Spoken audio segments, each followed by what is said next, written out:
আজকে যদি শেখ হাসিনা যদি আমরা যদি রাস্তায় না নামতাম, শেখ হাসিনা যদি না যাইতো, তোরা সারা জীবন শেখ হাসিনাকে খালা খালা সার সার করতে করতে তোদের দিন পার হয়ে যেত।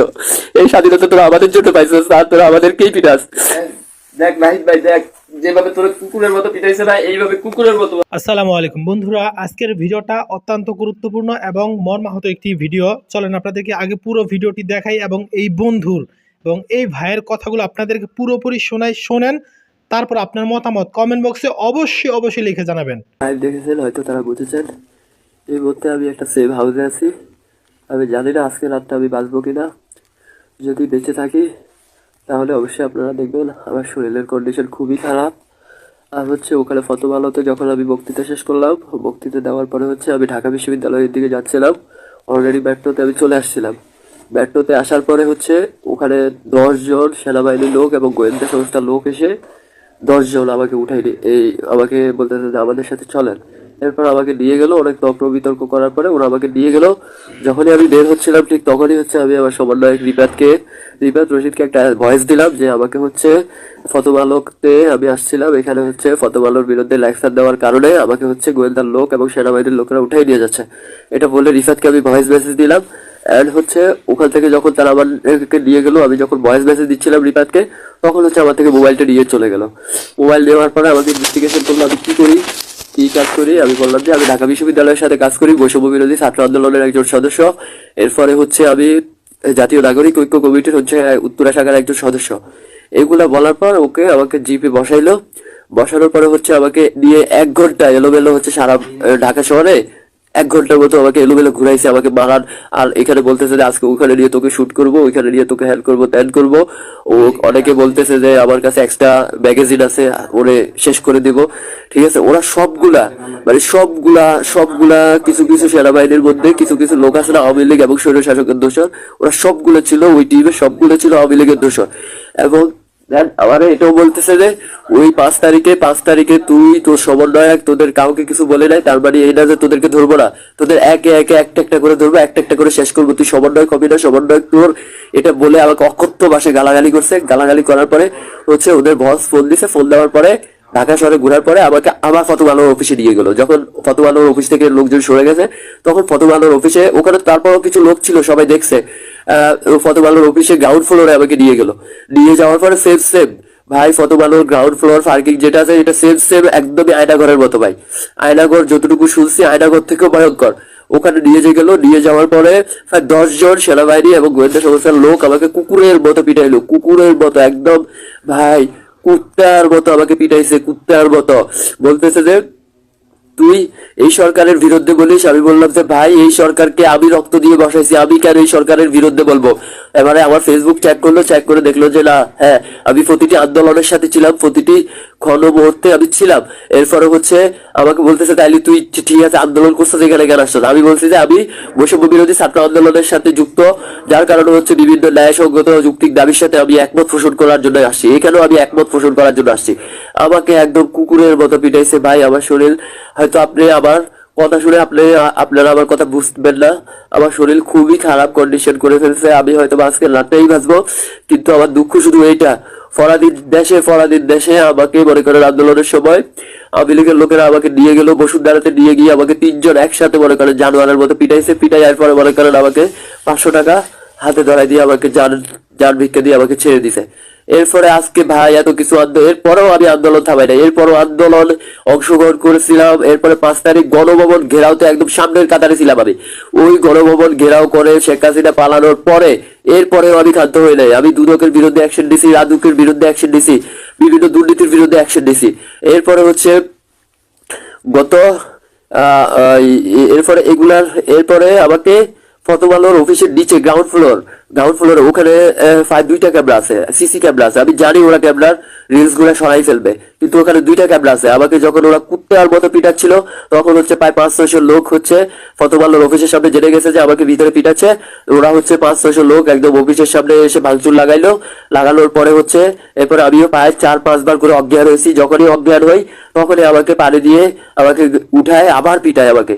এরপরে এইভাবে কয়েকবার করে পিটানোর পরে যখন দেখলো যে আমার শরীরের কন্ডিশন খুবই খারাপ, আমি আর রেসপন্স করতেছি না, তখন আমাকে হচ্ছে একটা গাড়িতে করে নিয়ে আসলো। নিয়ে এসে আমাকে তেজগাঁও থানাতে ছেড়ে দিয়ে গেল। তেজগাঁও থানাতে ছাড়ার পরে ওখানকার পুলিশ অফিসাররা অনেক হেল্পফুল ছিল, ওরা হচ্ছে আমাকে মুসলেখা রেখে আমাকে ছেড়ে দিছে। এরপরে ছেড়ে দেওয়ার পরে আমি কোন রকম ধানটা বাঁচিয়ে একটা সিএনজি নিয়ে আমি একটা সেফ হাউসে আসছি। এখন এই সেফ হাউস থেকে এই ভিডিওটা শেয়ার করছি। ওরা আমাকে বলছে তোর সাথে যা করছে তুই যদি এগুলো শেয়ার করস তাহলে হচ্ছে তোকে শেষ করে ফেলবো। তোদেরকে আমরা 5 তারিখে কিছু বলি নাই, তার মানে এই না যে তোদেরকে আমরা ধরবো না, তোদেরকে এক এক করে ধরবো। তুই সমন্বয়ক হবি না, তোর সমন্বয়কের সবগুলার এক এক করে ধরবো। ভাই আমি বিশ্বাস কর ভাই, আমি মিথ্যা বলতেছি না ভাই। এই জুলাই আন্দোলনে কষ্ট কি রে ভাই, যারা রাস্তাতে ছিলি, যারা রাস্তাতে আমরা ছিলাম, সবাই জানে ভাই এই সরকার শেখ হাসিনাকে সরানোর জন্য আমরা কত কষ্ট করছি। আমরা আমাদের গুল্লির সামনে দাঁড়াইছি, প্রতিদিন আমরা গুল্লির সামনে দাঁড়াইছি। শেখ হাসিনার গুল্লি আমাদেরকে শহীদ করে নাই, আমাদেরকে রেখে গেছে, আমাদেরকে আল্লাহ বাঁচাইছে। তার মানে এই না রে ভাই যে আমি স্বাধীন দেশে মার খাবো, তার মানে এই না। এখন পর্যন্ত সেনাবাহিনী গোয়েন্দা বিভাগের মধ্যে ভাই শয়ে আওয়ামী লীগের টিমের লোকেরা রয়ে গেছে ভাই। আমরা ওদেরকে চাইলেও কিচ্ছু করতে পারবো না। আমার বলতেছে যে তুই এই দেশ ছেড়ে চলে যা, আমার এটা বলতেছে ভাই। আমার কুকুরের মতো পিটাইছে ভাই, কুকুরের মতো পিটাইছে। আজকে যদি শেখ হাসিনা আমরা যদি রাস্তায় না নামতাম, শেখ হাসিনা যদি না যাইতো, তোরা সারা জীবন শেখ হাসিনাকে খালা সার করতে করতে তোদের দিন পার হয়ে যেত। এই স্বাধীনতা তোরা আমাদের জন্য পাইছিস, আর তোরা আমাদেরকেই পিটাস। আর মানুষ কেমনে ভাই এত জানোয়ার হয় রে ভাই। ভাই বিশ্বাস করবি না ভাই, আওয়ামী লীগের যারা নেতা বা যারা আওয়ামী লীগ করে তাদের মধ্যে থেকে কত আন্দোলনে আমাকে উঠে এনেছিল, ওরাও এতটা জানোয়ার ছিল না ভাই। ওরা 2-1 ঘন্টা পিটাইয়া সুন্দর মতো পিটাইয়া চাইলা দিছে, 500 টাকা ভাড়া দিয়ে দিছে ভাই। আর তোরা হচ্ছে কুকুরের মতো আমার পিটাইছস। পিটানোর পরে বলতেছে তুই সমন্বয়ক হবি, তুই যদি এই কথা যাইয়া যদি প্লাস করিস তোকে শেষ করে দিব, এইভাবে বলতেছে। আর তোদের একটা একটা করে ধরবো ভাই। আমি বুঝে গেছি ভাই এই দেশে আর কিছু হবে না ভাই। এই দেশে আমরা শেখ হাসিনারে সরাইতে পারছি ঠিকই, কিন্তু এদেরকে আমরা সরাইতে পারবো না ভাই। এরা এখনো টিমের হয়ে গেছে ভাই। কুকুরের মতো পিটাইছে আমাকে ভাই। আমাকে বলতেছে যে কেউ বলতেছে আমার কাছে একটা ম্যাগাজিন আছে, কেউ বলতেছে স্যার আমার দেন আমি খুন করবো। এরপরে কেউ বলতেছে স্যার আমাকে দেন আমি আরো 1 ঘন্টা পিটাই। মানে ভাই ভাষায় প্রকাশ করার মতো না, এটা ভাষায় প্রকাশ করার মতো ছিল না রে ভাই। এই হলো অবস্থা। কুকুরের মতো পিটানোর পরে যখন দেখছি আমার শরীর আর রেসপন্স করতে দেয় না, তখন আমাকে তেজগাঁও থানাতে নিয়ে গেছে। তেজগাঁও থানাতে তাও ওখানকার সেনাবাহিনীর মধ্যে একজন লোক ছিল খুবই ভালো, নর্মাল সৈনিক টাইপের। সে তার অনেক রিকোয়েস্টের পরে বলছে যে আমাকে বলছে যে তুই শিওর দে যে তুই এই দেশ ছেড়ে চলে যাবি, সমন্বয় হ্যান এগুলো সব বাদ দে, এগুলো কেউ টিকতে পারবে না, তুই এই দেশ ছেড়ে চলে যা, তুই অলরেডি আমাদের পোকাসে পড়ে গেছিস, তোর আমরা শেষ করে দিব। এরপরে একজনে অনেক রিকোয়েস্ট করার পরে ওরা আমাকে দেখলো যে যখনই ফতোয়ালোর সামনে হাঙ্গামা হচ্ছে, তখন আমাকে একটা গাড়ি করে ফতোয়ালোর থেকে গ্রাউন্ড ফ্লোর থেকে বের করে নিয়ে এসে সোজা তেজগাঁও থানাতে এনে আমাকে এখানে দিয়ে গেছে। এরপরে তেজগাঁও থানার যে পুলিশ অফিসার ছিল, ওই পুলিশ অফিসার আমাকে অনেক ভালো রেসপন্স নিয়ে আমাকে বুঝ লেখা রেখে ওই পুলিশ অফিসার আমাকে ছেড়ে দিল। আমি কোন রকম রাস্তায় এসে ভাই আমি শুয়ে গেছি ভাই, দাঁড়াতে পারি নাই। এইরকম ভাই তোদের যদি মারার এতই শখ থাকতো ভাই, আমরা মৃত্যুরে তো লড়াই না ভাই। আমরা শেখ হাসিনার গুলির বিরুদ্ধে দাঁড়াইছি, আমরা এই দেশ স্বাধীন করছি ভাই, আমরা মৃত্যুরে লড়াই না। আমরা তোদের মারার যদি ইচ্ছে থাকতো ভাই, একটা গুলি করে দিতি, তাইলেও তো এত যন্ত্রণা সহ্য করতে হইতো না। একটা গুলি করে দিতি, এক গুলিতে শেষ হয়ে যেত, 50টা গুলি একসাথে করে দিতি ভাই। কিন্তু তোরা তো জানোয়ারের মতো পিটাইছিস রে ভাই। সমস্যা নাই, আমার আল্লাহ দেখছে, আল্লাহ কারিম। যে আমার উপরে জুলুম হয়েছে না, এই ফতোয়ালো আর ডেইলি স্টার এই বাংলাদেশে সার্ভাইভ করতে পারবে না। আর যদি সার্ভাইভ করে তাহলে প্রিয় সরকার আপনি শুনে রাখেন, আমাদের রক্তের বিনিময়ে আপনাকে বসাইছি। আমার ফেসবুক অ্যাকাউন্টে ঢুকে আমার অ্যাক্টিভিটি চেক করবেন। শেষ 2016 থেকে শেখ হাসিনার বিরুদ্ধে শুরু করেছিলাম, অন্যায়ের বিরুদ্ধে কথা বলা শুরু করেছিলাম। সে 2016 থেকে শুরু করেছিলাম, আন্দোলনে অংশ করছি, গণভবন গ্রামতে সামনে ছিলাম। এইরকম প্রতিটা বদ্ধ গুল্লির সামনে আমরা দাঁড়াইছি, গুল্লির সামনে দাঁড়িয়ে রক্ত দিয়ে আপনাদেরকে বসাইছি। আপনি লিখে রাখেন, যদি কত ভালো, যদি ডেলি স্টার টিকে থাকে আপনি ব্যর্থ হবেন। আর আপনি যদি ব্যর্থ হন, কল্লাটা আজকে তো আমাকে মেরেই ফেলতো। আর হচ্ছে আমি পাবলিশ করতেছি না, হয়তো আগামী আজকে রাতে হয়তো আমি এমনিই মরে যাবো। ওরা আমার উপরে খুব অত্যাচার করছে, আজকে রাতে হয়তো আমি এমনিই মরে যাবো। আর যদি না মরি তাহলে আগামীকালকে ওরা আমার আর বাঁচতে দিবে না, ওরা আমাকে শেষ করে দিবে। আমি আমার মোবাইল ফ্লাইট মোড দিয়ে রাখছি, আমি আমার অন্য ফ্রেন্ডের মোবাইল ইউজ করতেছি। ব্যাস ওরা আমাকে এই ভিডিওটা শেয়ার করে আমি আমার মোবাইল ফ্লাইট মোড মেরে দিব। তো ওরা আমাকে বাঁচতে দিবে না, এই ভিডিওটা দেখার পরে ওরা আমাকে বাঁচতে দিবে না। আমার যারা ভাইরা, নাইট ভাই, আসিফ ভাই, বিশ্বাস করেন ভাই, আজকে আমাকে ধরছে ভাই, কালকে আপনাদেরকে ধরবে। কুকুরের, আপনারা যেরকম নাইট ভাই কুকুরের মতো পিটাইছে না, আমারও ভাই কুকুরের মতো পিটাইছে ভাই। জানেন তো ভাই আওয়ামী লীগের লোকগুলো কতটা জানোয়ার হয়, বিশ্বাসই করতে পারবেন না ভাই। কুকুরের মতো পিটাইছে। যদি 50টা রাউন্ড আমার বুকে গুলি চালাই দিত একসাথে, সাথে সাথে আমাকে বাইরে দিত, তাইলে ভাই এত দুঃখ থাকতো না ভাই। এরপরে পরাধীন দেশে যদি শেখ হাসিনার হাতে মরে যাইতাম ভাই, তাহলেও এত দুঃখ থাকতো না ভাই। কিন্তু ভাই আজকে স্বাধীন দেশের ন্যায়সঙ্গত কথা বলতে গিয়ে আমাদেরকে পিটানো খাইতে হইতেছে ভাই, কুকুরের মতো পিটাচ্ছে আমাদেরকে।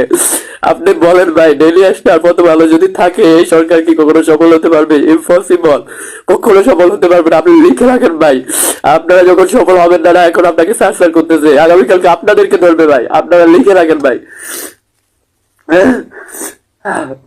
আমি শেষ হয়ে গেছি ভাই, তোমার জল এদিকে আসো।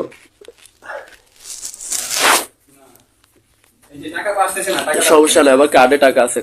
তুমি হচ্ছে এটা সামনের ক্যামেরা চলতেছে, ঠিক আছে? তুমি হচ্ছে সামনে আসবে না, মোবাইলটা এইভাবে ধরবা, আমার প্যান্টটা একটু তোমার মুখ দেখাবা না। দেখ দেখ নাহিদ ভাই, দেখ যেভাবে তোর কুকুরের মতো পিটাইছে না, এইভাবে কুকুরের মতো ভাই আমার, ওরা আমার উপরে এতটা অত্যাচার করছে ভাই। যদি শেখ হাসিনার পরাধীন দেশে অত্যাচারিত হয়েছি, প্রতিদিন গুল্লির বিরুদ্ধে দাঁড়াই আন্দোলন করছি, সমস্যা ছিল না। 50টা তখন বলার জন্য বেরিয়েছিলাম ভাই। আপনারা পুরো ভিডিও ক্লিপটি দেখলেন এবং এই ভাইয়ের কথাগুলো শুনতে পারলেন। দেখেন এই ভাই কি পরিমাণ মানে কষ্ট করলে, কি পরিমাণ নির্যাতনের শিকার হলে পরে তার লজ্জাস্থানটা পর্যন্ত খুলে তারপর মানে ভিডিওতে দেখাতে পারে। চিন্তা করতে পারেন কি পরিমাণ এই ছেলেটার উপর টর্চার করেছে। তার কথাগুলো দেখেন, বলেছে কি বলল, যে এই যে নাহিদ উপদেষ্টা যারা হয়েছে আর কি, তারা কারা, সেও মার খেয়েছে, এটাও অস্বীকার করার কিছু না, কারণ তার রানের অবস্থা আমরা দেখেছি, খুবই ভয়াবহ করে ফেলছিল। কিন্তু যাই হোক, এখন উপদেষ্টা হওয়ার পর থেকে দেখি আমরা মানে এই যে সাধারণ যারা এখন ছাত্র জনতা মার খায়, তাদের ব্যাপারে ওরকম অত কঠোর বার্তা কিন্তু দেয় না। কিন্তু আমি মনে করি কঠোর বার্তা দেওয়াটা উচিত। কারণ এই যে ছেলেটা যে কথা বললো যে শেখ হাসিনা, এই যে শেখ হাসিনাকে আমরা খালা, চাচি, মামি, মা, যে হোক, আসলে এটা তো বাস্তব।